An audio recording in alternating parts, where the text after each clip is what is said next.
T20 கிரிக்கெட்டோட அடுத்த captain யாரு? சஞ்சு சாம்சனா, ஸ்ரேயஸ் ஐயரா?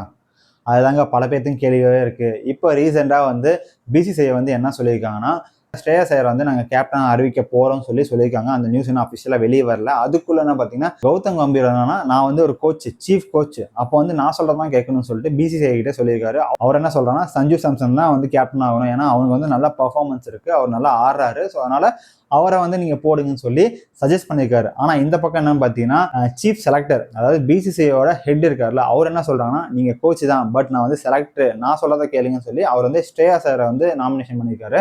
இந்த 2 பேத்துக்கு இப்போ வந்து தகராறுங்க, கௌதம் கம்பீருக்கா ஸ்ரேயாஸ்கா. ஏன்னா ஒரு பக்கம் ஸ்ரேயஸ் ஐயரோட ஆட்டிடியூட் வந்து சில பேத்துக்கு பிடிக்காது. அவர் வந்து நல்ல பர்ஃபார்மரு, நல்ல பிளேயரும் கூட. ஆனால் அவரோட சில பல ஆட்டிடியூட் வந்து சில பேத்துக்கு பிடிக்காது. ஏன்னா ஒன்ஸ் வந்து நீங்கள் ஒரு வீடியோவில் பார்த்தீங்கன்னா, நரேந்திர மோடி வந்து கை தரப்போ அவர் ஏதோ சொல்கிறாரு. ஆனால் இவர் வந்து ஒரு மாதிரி தெனாவட்டா எங்கேயோ பார்த்துட்டு இருப்பாரு.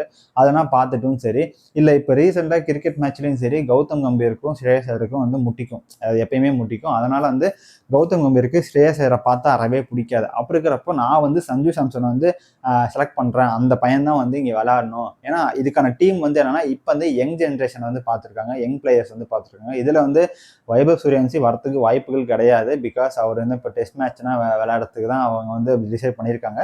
பட் விளையாண்டா சந்தோஷம் தான், நான் இல்லைன்னா சொல்ல. பட் இங்கே என்னன்னா, மெயினாக வந்து என்னன்னா, நம்ம ஸ்ரேயஸ் ஐயர் எல்லாத்தையும் டார்கெட் பண்ணி வெளியே அனுப்பிச்சு விட்டு சஞ்சு சாம்சனை உள்ளே கொண்டு வரலாம் தான் கௌதம் கம்பீர் பிளான். பட் பார்க்கலாங்க.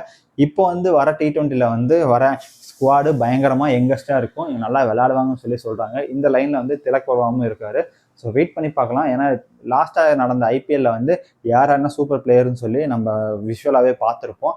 அதை அடிப்படையை வச்சு பிசிசிஐ வந்து என்ன தேர்ந்தெடுக்கிறாங்கன்னு பார்க்கலாம்.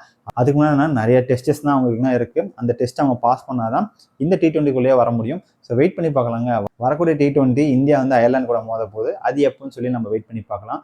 இன்னொன்று, அந்த டீம் ஸ்குவாடு வந்து யாராருன்னா உள்ளே வர போகிறாங்க, ரொம்பவே எக்ஸைட்மெண்ட்டாக இருக்குது. அது கூடிய சீக்கிரத்தில் இன்னும் வித்தின் 1 வீக்கில் வந்து அவங்க ரிலீஸ் பண்ணிடுவாங்க.